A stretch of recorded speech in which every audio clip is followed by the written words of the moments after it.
अब हम देखते हैं कंप्यूटर की टाइप्स कौन कौन सी हैं। हम डेली लाइफ के अंदर बहुत सारी किस्म के कंप्यूटर से बातचीत, हमारी इंटरेक्शन हो रही होती है। मिसाल के तौर पे आपके सामने आपके पास मोबाइल फ़ोन है, smartphone is a kind of computer.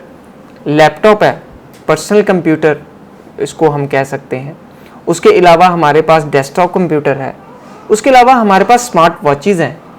इन तमाम की एप्लीकेशंस अपनी अपनी हैं। अगर मोबाइल फ़ोन देखें, स्मार्टफोन, इससे पहले ये किस तरीके से इवॉल्व हुआ। शुरू में देखा जाए तो हमारे पास सिर्फ एक ऐसा फ़ोन था जो कि सिर्फ हम उससे कम्युनिकेट कर सकते थे, कॉल्स कर सकते थे या मैसेजेस कर सकते थे। ये इवॉल्व हुआ और इसके अंदर भी वो तमाम फीचर्स जो कि किसी कंप्यूटर्स के अंदर मौजूद थे, वो तमाम फीचर्स इसमें भी आना शुरू हो गए। कैमराज आना शुरू हो गए। उसके अलावा हमारे पास बहुत सारे सेंसर्स इसके अंदर आना शुरू हो गए। इन तमाम की एप्लीकेशंस डिफरेंट हैं। स्मार्ट वॉच की अगर बात करें तो ये भी एक कंप्यूटर की ही किस्म है।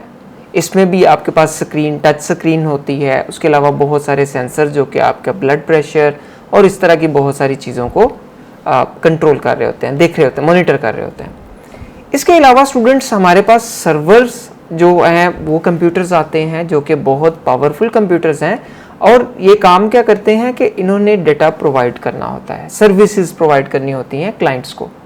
हम अगर किसी को डेटा शेयर करना चाहते हैं तो हमारा कंप्यूटर सर्वर के तौर पे बिहेव करेगा और जो कंप्यूटर डेटा रिसीव कर रहा है वो क्लाइंट के तौर पे बिहेव करेगा।